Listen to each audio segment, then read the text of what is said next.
अब आगे सतलोक आश्रम के दूसरे जो पदाधिकारी हैं श्रीमान आदरणीय विकास सिंहपुरिया जी, जो कहते हैं कि मैं आर्य समाज से था, मैं वेदों को पढ़ा करता था और मैंने बाल की खाल निकाल के संत रामपाल जी से दीक्षा ली है। पिछले 25 वर्षों से नाम उपदेशी है, सतलोक आश्रम में विशेष सेवादार के रूप में है, जगह जगह इंटरव्यू देता है, संगति से बड़ी प्रभावित है और इस भाई को विशेष तौर पर ज्ञान चर्चा का भूत सवार है। अब हम विकास सिंहपुरिया जी के प्रवचन लेते हैं, उनके विचार जानते हैं, साथ में फिर गुरुदेव के ज्ञान आधार से हम विश्लेषण भी करेंगे। ध्यानपूर्वक सुनते जाओ भाई और बहनों, ये परमेश्वर की बहुत बड़ी दया हो रही है हम सबके ऊपर, ये मौका बार बार नहीं मिलेगा। ऐसी सात्संगतियां, ऐसी ज्ञान चर्चाएं केवल कलयुग की पिछली पीढ़ी में ही सुनने, देखने, समझने को मिलती हैं और यही चीजें हमें दृढ़ करती हैं भक्ति मार्ग पर। तो सुनते हैं श्रीमान आदरणीय विकास सिंहपुरिया जी के मधुर प्रवचन। सुनिए भाई और बहनों।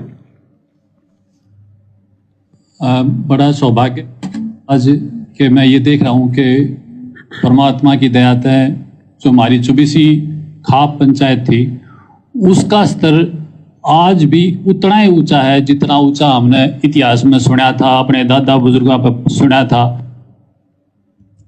बताओ, कहता कि मेरा बड़ा सौभाग्य है कि हमारी जो आदरणीय खाप पंचायतें हैं और पहले जैसे उनका रुतबा था, मान सम्मान था, इतिहास था, आज भी उतना ही है, वैसा ही है।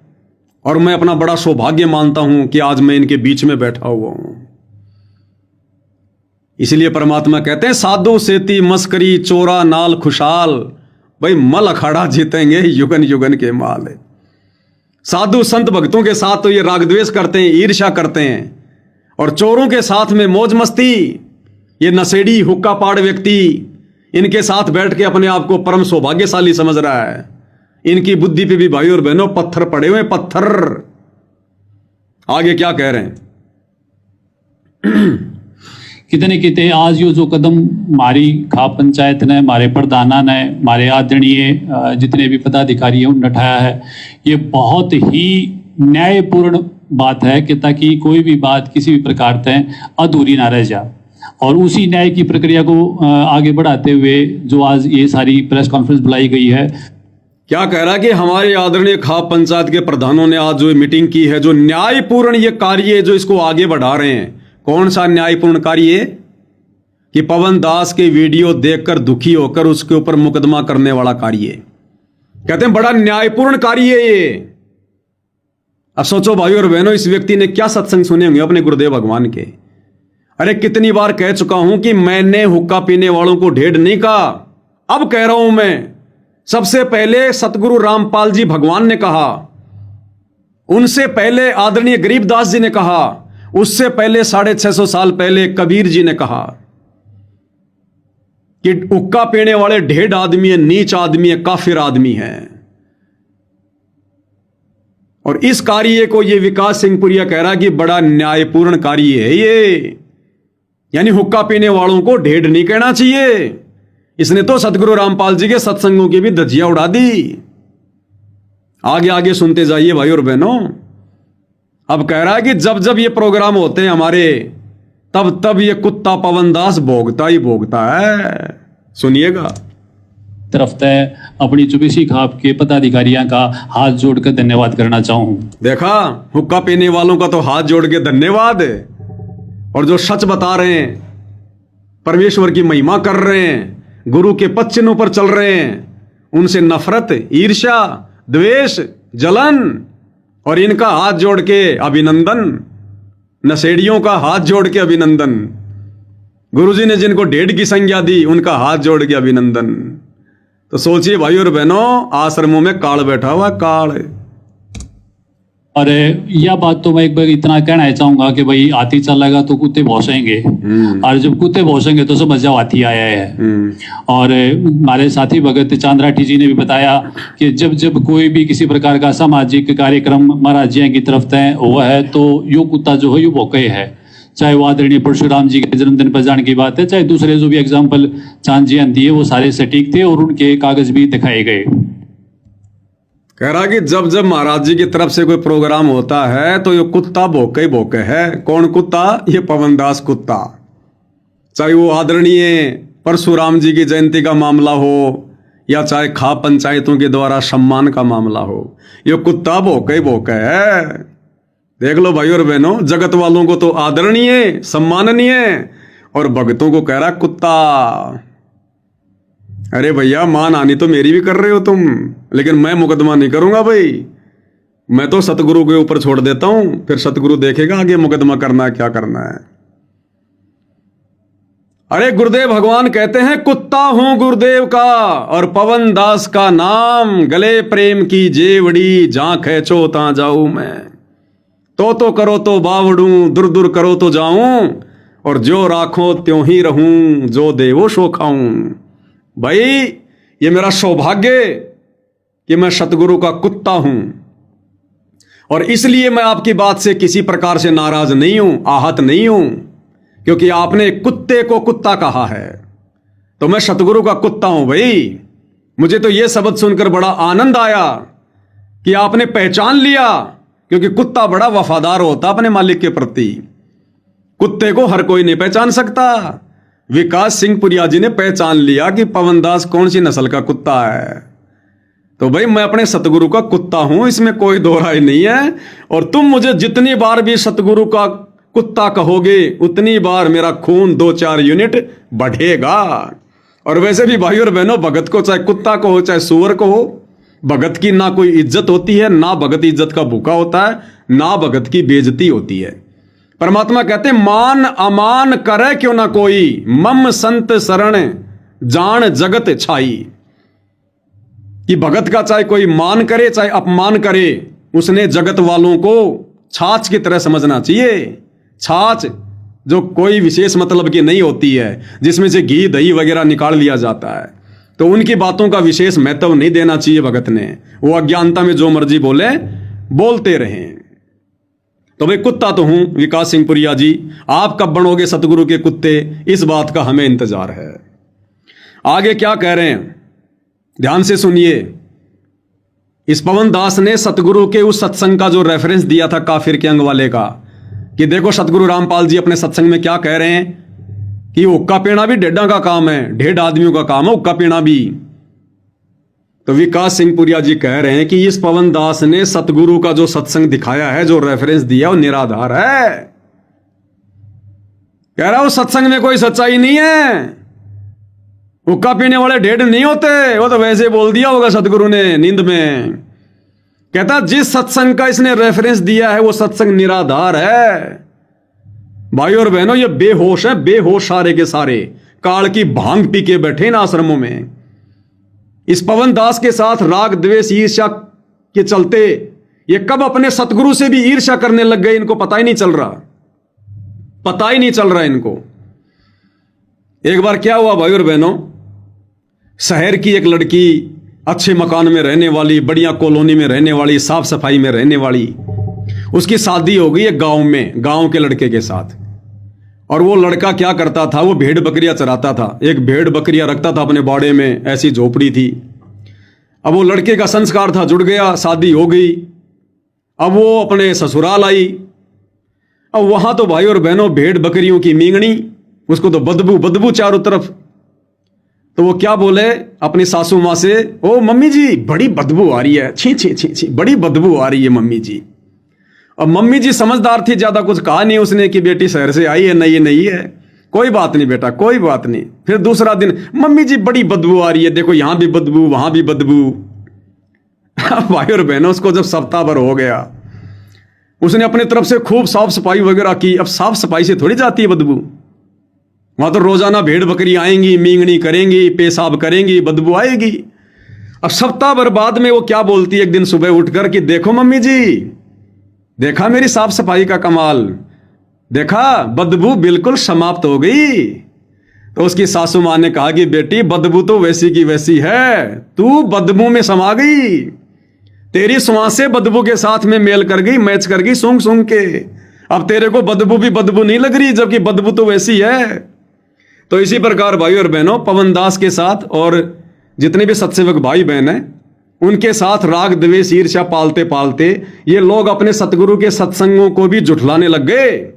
ये काल ऐसे सूक्ष्म मार मारता है, ऐसे जीव को फंसाता है। ये कहता है कि इस पवन दास ने जो है संत रामपाल जी के जिस सत्संग का रेफरेंस दिया है, कहता वो निराधार है। अरे मूर्ख प्राणी, अपने सतगुरु के सत्संग को तू निराधार कह रहा है। भाइयों बहनों, बुद्धि पूरी तरह से भ्रष्ट है, पूरी तरह से भ्रष्ट। गुरुदेव अपनी अमृतवाणी में कहते हैं कि ऊपर से दिखे चोपड़े और अंदर से खराब है सबके खोपड़े। गरीबदास जी की वाणी में लिखा है, गुरुदेव ने बताया कि ऊपर से दिखे हैं बड़े चोपड़े, बड़े तरोताजा भगत हैं, चेहरे पर बड़ी चमक है, बड़ा ज्ञान झाड़ते हैं, और अंदर से कहते हैं खराब है सबके खोपड़े। इन सतलोक आश्रम वालों के अंदर से सबके खोपड़े खराब पड़े। तो क्या कह रहा है कि पवन दास ने हुक्का पीने वालों के लिए सतगुरु का जो सत्संग दिखाया है ना, जिसमें गुरुदेव कह रहे हैं हुक्का पीना ढेडों का काम है, तो कह रहा है कि वो सत्संग निराधार है, यानी वो सत्संग में कोई सच्चाई नहीं है। सुनिएगा। और इसमें मैं इतनी बात तो जरूर कहना चाहूँ कि उसने सत्संग को जोड़ा है अपनी इस सारी बातों को साबित करने के लिए, जो कि अपनी जगह पे निराधार हैं। बताओ भाई और बहनों, ऐसे घटिया वचन बोल दिए इसने, परमात्मा के विधान में माफी नहीं है। कहते इस पवन दास ने अपनी बात को आगे रखने के लिए संत रामपाल जी के जिस सत्संग का सहारा लिया है वो सत्संग निराधार है। अरे कैसे निराधार हो गया? अरे दास ने यही तो कहा है कि जो लोग हुक्का पीते हैं, बीड़ी पीते हैं, शराब पीते हैं, तंबाकू सेवन करते हैं, वो ढेड आदमी है, नीच आदमी है। और सतगुरु ने भी यही कहा, वो सत्संग भी मैंने आपको दिखाया। और एक बार आप भी वो सत्संग सुन लीजिए सतगुरु का क्या कह रहे हैं। हते सलाई का फिर हुक्का पीवे अन्यायी का। अपने आत्मा सबसे बड़ा दोष, वैसे तो सारे ही अपराध हैं, जैसे मांस खाना, शराब पीना, ये और बताए हैं भाई, पर नारी को तकना, कन्या को मारना, ये भी ढेर आदमी काम होते हैं। लेकिन हुक्का पीना भी ढेर डांग का काम बता रखा है। लेकिन हुक्का पीना भी ढेर डांग का काम बता रखा है। लेकिन हुक्का पीना भी ढेर डांग का काम बता रखा है। अब हमारे समाज में हुक्का इतना समा गया, यह बात स्वाति को ना कि हुक्का पीना ना बीनों के ये भी निकम्मे है, हुक्का नहीं पीना चाहिए, बिल्कुल भूल के भी टच नहीं करना चाहिए। सबसे महापाप पता है इसका। अब बताओ भाई और बहनों, मैंने क्या गलत कहा? हुक्का पीने वालों को ढेड कहा कि हुक्का पीने वाले ढेड हैं और ऐसे व्यक्ति संत रामपाल जी का सम्मान नहीं कर सकते। ये कह रहा कि पवन दास ने जिस सत्संग का सहारा लिया हुक्का पीने वालों के लिए, वो सत्संग निराधार है, यानी उस सत्संग का कोई आधार नहीं है, बेसलेस है। ऐसे नींद में बोल दिया सतगुरु ने। अब बताओ भाई और बहनों, गुरुद्रोही कौन है? अरे जो अपने सतगुरु के सत्संगों को निराधार बता रहा है, जिसका कोई आधार नहीं है, पूरी तरह से बुद्धि भ्रष्ट है। भगवान ने अच्छा किया जो इन्होंने खाप पंचायत के प्रधानों के साथ मिल बैठकर ये 40 मिनट का वीडियो बनाया और इनके मधुर मधुर प्रवचन हमारे हाथ लग गए। और अब ये भगत समाज को सुनने और जानने को मिल रहा है।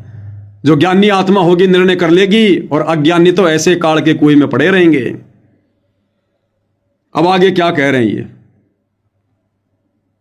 दास ने कहा कि भाई ये लोग सतगुरु का सम्मान करने के अधिकारी नहीं थे, खाप पंचायत के लोग या वो लोग जो हुक्का सेवन करते हैं, और ये सारे लोग ज्यादातर हुक्का पीते हैं। तो अपनी इस बात को ऊपर रखने के लिए तरह तरह के उदाहरण दे रहा है गुरुदेव के सत्संगों से, जो कि कहीं पर भी फिट नहीं बैठते। कहीं की ईंट कहीं का रोड़ा, भानुमती ने कुणबा जोड़ा, वो कहावत चरितार्थ हो रही है कि त्रेता युग में मुनिंदर जी ने रामचंद्र जी का सेतु बना दिया, रामचंद्र जी ने मुनिंदर जी का धन्यवाद कर दिया। इसमें कौन कमजोर हो गया, कौन हीना हो गया? सुनिए भाई साहब के प्रवचन फिर करेंगे विश्लेषण ज्ञान आधार से। वो हवाई नहीं चलती साथ संगति में, यहां तो ज्ञान आधार से उसका फिर जवाब दिया जाएगा।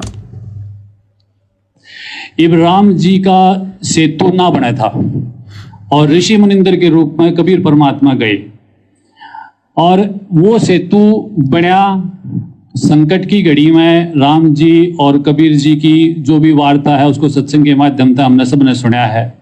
अब राम जी ने धन्यवाद कर दिया कबीर जी का, इसमें कौन हिना हो गया? आज जो भी हम आड़े चुबीसी में पैदा हैं, हमने माना है ना कि हम राम जी के वंशज हैं, या हमारी चुबीसी खाप है या राम जी की वंशज है।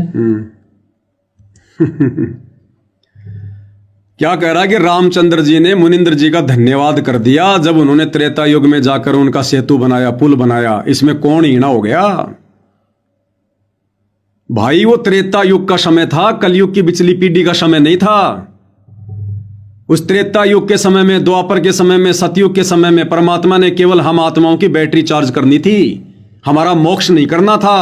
वो मोक्ष का समय नहीं था। और उस समय परमात्मा ने क्या किया क्या नहीं किया वो उनकी मौज, उनकी मर्जी। ये वर्तमान कलयुग की पिछली पीढ़ी का समय है। और उस समय त्रेता युग में खुद मुनिंद्र जी ने जाकर उनका सेतु बनाया। तुम्हारी तरह भगत लोग जाकर सेतु नहीं बना रहे थे। और रामचंद्र जी का मुनिंद्र जी ने सेतु बनाया। ये पहले से परमात्मा ने काल के साथ वचन भर रखे थे। काल ने पहले से वचन भरवा रखे थे सेतु निर्माण का।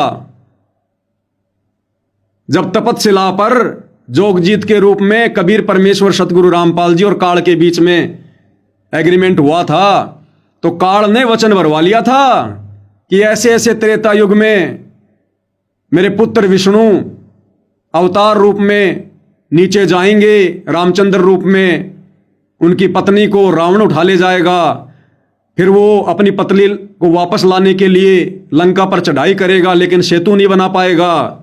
हे परमेश्वर, आप उसका सेतु बनवाना, उसका पुलिया बनवाना। तो पहले ही परमेश्वर जी से काल ने वचन भरवा रखे थे सेतु निर्माण के लिए। अब ये बाढ़ का पानी निकलवाने के लिए भगवान से काल ने कौन से वचन भरवाए थे? अरे कौन से समय वचन भरवाए थे मेरे भाई? और सेतु बनाया था तो भगवान ने जाकर बनाया था डायरेक्ट, अपने किसी भगत को नहीं भेजा, बीच में किसी एजेंट को नहीं भेजा, किसी जो है दलाल को नहीं भेजा। और त्रेता युग की बातें वर्तमान कलयुग की पिछली पीढ़ी में फिट करोगे, जबरदस्ती नहीं होंगी। ये भक्ति युग का समय है। इस समय की मान मर्यादा विशेष है, उस समय की बातें अलग हैं। अरे भैया, नरसिंह जी के समय में तो परमात्मा ने नरसिंह जी का भात भी भर दिया था। आज फिर क्यों सतगुरु रामपाल जी अपने भक्तों को भात भरने के लिए मना करते हैं फिर? तो भैया वो भक्ति युग का समय नहीं था। उस समय परमात्मा ने केवल आत्माओं को अपने शरण में लेना था। थोड़ी बहुत उनसे भक्ति करवा के उनको प्रथम मंत्र दे के उनकी बैटरी को चार्ज करना था। इसलिए परमात्मा कहते हैं, सो छल छिद्र मैं करूं अपने जन के काज। ये वर्तमान कलयुग की पिछली पीढ़ी का समय है। पूर्ण मर्यादा, विधिवत भक्ति, हर एक चीज देखी जाएगी। कहां का उदाहरण कहां फिट कर रहे हो भाई साहब? अब आगे क्या कह रहा है भाई कि भाई ये अकेले खाप पंचायत की समस्या थोड़ी थी जो गांव में बाढ़ का पानी भर गया था, हमारी भी समस्या थी। और हमने सतगुरु से अरदास कर दी, अर्ज कर दी, साथ में उनकी भी समस्या का समाधान हो गया। क्या कह रहे हैं, ध्यान से सुनिए। आज एक बाढ़ की समस्या थी, और यह बाढ़ की समस्या की या मारी थारी तो समस्या थी, या कोई चुबीसी खाप की समस्या थोड़ा थी। मैं भी किसी गांव में पैदा हूं, आप भी किसी गांव में पैदा है, हम जमींदारा कर हमारे खेता में पानी खड़ा था, मारे खेता में पानी खड़ा था, महाराज जी ने दया कर दी, मारे खेता का पानी मारी प्रार्थना पर कटवा दिया।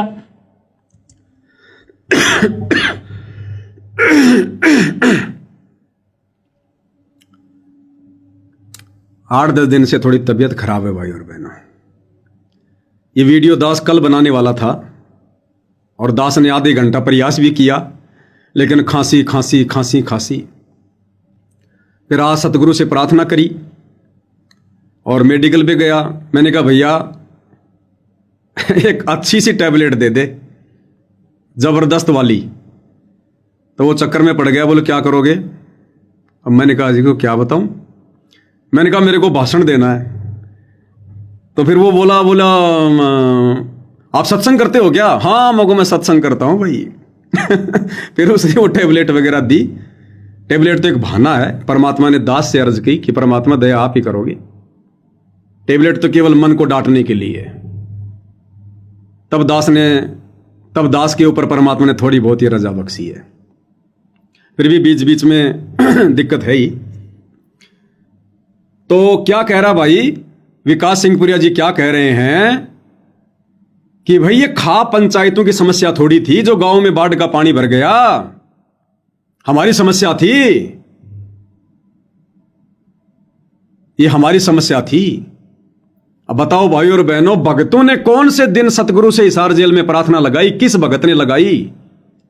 उस भगत का नाम बताओ, उस भगत को सामने लेके आओ जिस भगत की प्रार्थना पर सतगुरु रामपाल जी ने बाढ़ का पानी बाहर निकलाया हो। अरे इतनी बड़ी झूठ बोल रहा है। अरे हर गांव के सरपंच ने, उप सरपंच ने, सरपंच प्रतिनिधि ने, इन प्रधानों ने आकर प्रार्थना लगाई और तुम लोगों ने जबरदस्ती लगवाई और कह रहे समस्या इन लोगों की थोड़ी थी, ये तो हम सबकी समस्या थी। अरे भगत की समस्या का निवारण भगवान करता है और भगत ने अपनी समस्या के लिए अपने सतगुरु से प्रार्थना करने की जरूरत नहीं है, केवल मर्यादा में रह के भक्ति करने की जरूरत है। वो मूर्ख भगत है जो इस प्रकार की समस्या के लिए अपने सतगुरु के पास में वो प्रार्थना भेजेगा। तो देख लो भाई और बहनों, इन गांव वालों का बचाव करने के लिए और इन गांव वालों के वो कुकर्म अपने ऊपर ले रहा है। ये हमारी समस्या थी, खा पंचायत की समस्या नहीं थी। अरे डूब के मर जाओ फिर, भक्ति करते करते तुम्हारे ऊपर समस्या आ गई और अपने सतगुरु से तुम उस समस्या के समाधान के लिए तुम जो प्रार्थना लगा रहे हो। सतगुरु ने क्या बताया कि भैया भक्ति करो, मर्यादा में रहो, समस्या आएगी नहीं, और आएगी तो परमात्मा हल्के में टाल देगा, तुम्हें पता भी नहीं चलेगा। कह रहे तो हमारी समस्या थी, इन गांव वालों के कर्म अपने ऊपर ले रहा है। ये काल ऐसे ठगता है भाई और बहनों, इनको पता भी नहीं चल रहा ये क्या वचन निकाल रहे हैं। ऐसे ठगता है ये काल। एक सत्संग में गुरुदेव भगवान ने बताया कि एक लड़की का उसकी सासू के साथ में वाद विवाद रहता था। एक दिन दुखी होकर उसकी सासू ने उसके पिताजी को बुला लिया। पिताजी आ गए। उसकी सासू ने कहा जी आप अपनी लड़की को ले जाओ, जीना आराम हो गया। तो उसने कहा जी लड़की ने ऐसी क्या गलती कर दी? तो उसकी सासू ने कहा जी दही ये खा जाती है, मलाई ये खा जाती है, छाछ ये पी जाती है, मक्खन ये खा जाती है, छोड़ती नहीं कुछ। तो उसके पिताजी ने उस बेटी को बुलाया और कहा कि बेटी तू एक काम किया कर, तू छिक के दूध पी लिया कर, तू छिक के दूध पी लिया कर। दूध में दही भी आ जाता है, मलाई भी आ जाती है, मक्खन भी आ जाता है और छाछ भी आ जाती है। तो सतगुरु ने तो हमें यह भक्ति का पाठ पढ़ाया कि नादानो भक्ति करो, भक्ति मर्यादा में रहो, सतगुरु को प्रसन्न करो, तुम्हारे ऊपर सतगुरु को समस्या आने नहीं देगा। तुमने सतगुरु से प्रार्थना लगाने की जरूरत ही नहीं पड़ेगी। और ये इन गांव वालों के कर्म अपने ऊपर ले रहा है, इनका बचाव कर रहा। देखो भाई और बहनों इनकी बुद्धि। कह रहे तो हमारी समस्या थी, कोई खाप पंचायत की समस्या थोड़ी थी। अगर खाप पंचायत की समस्या नहीं थी तो खाप पंचायत वालों ने क्यों फिर संत रामपाल जी का सम्मान किया? अपने चौबीसी के चबूतरे पर क्यों किया? अगर तुम आश्रम वालों की समस्या थी तो अपने आश्रमों में सम्मान करते अपने गुरु का। तो कितनी डींग मार रहा है, कितनी झूठ बोल रहा है। ये छोटे छोटे पॉइंट है भाई और बहनों, ये सतगुरु की रजा के बिना पकड़ में नहीं आ सकते। आगे क्या कह रहा है? दास ने दिन में एक पोस्ट डाला था भाई और बहनों कि दास लाइव आएगा, सभी भाई बहन जुड़ना, और आपको पता चलेगा कि सतलोक आश्रमों से जुड़े हुए प्रतिनिधि, ये बड़े बड़े भगत जो 20-20 साल से जुड़े हुए हैं, इनके दिलो दिमाग में राग द्वेष ईर्ष्या गोबर और बारूद भरा हुआ। बारूद ये भक्ति के निकट भी नहीं है। इनमें भक्ति का दूर दूर तक एक भी लक्षण नहीं है, एक भी। सतगुरु क्या कहते हैं कि आवत गाड़ी एक है उल्टा हो अनेक, कहे कबीर ना उल्टियो रहे एक की एक। कबीर जो तो कु काटा बोवे वाको बोतु फूल, अरे तोहे फूल के फूल है वाको है त्रिशूल। ऐसी वाणी बोलिए मन का आपा खोए, औरन को शीतल करे आप भी शीतल होए। कबीर जग में बैरी कोई नहीं जो मन शीतल होए, या आपा को डार दे आपा ने अहंकार को त्याग दे, फिर दया करे सब कोई। कबीरा आप ठगाइए और न ठगिए कोई, अरे आप ठगाए सुख होत हैं औरों ठगे दुख होए। सतगुरु हमें यह शिक्षा देते हैं, ये प्रवचन सुनाते हैं। और इस भाई विकास सिंह पुरिया को जो कह रहा कि मैं ज्ञान को आधार बना के जुड़ाऊं, मैंने वेद पढ़े, मैं गुरुकुल में पढ़ाऊं, आर्य समाजी था, 25 साल हो गए मेरे को नाम लिए हुए। और ये भाई अब इन खाप पंचायत वालों के पक्ष में, इनके साथ में बैठकर इनको खुश करने के लिए, और ये क्या कह रहा है कि भाई पवन खाप ने बदनाम ना कर, नहीं तो बात बिगड़ जाएगी। भाई पवन खाप ने बदनाम ना कर, यानी हुक्का पाड़ों को बदनाम मत कर, हुक्का पाड़ों को ढेड़ मत कह, नहीं तो बात बिगड़ जाएगी। अब बात भाई और बहनों कैसे बिगड़ती है, यानी मार पिटाई हो जाएगी, लड़ाई झगड़ा हो जाएगा, तेरा मर्डर कर दिया जाएगा, इसको कहते हैं बात बिगड़ना। अपने सतगुरु की एक भी वाणी के ऊपर अमल नहीं कर रहा। वो अंतर्यामी सतगुरु इस लाइव डिबेट को हिसार जेल में बैठा बैठा टकटकी लगा के देख रहा है, टकटकी।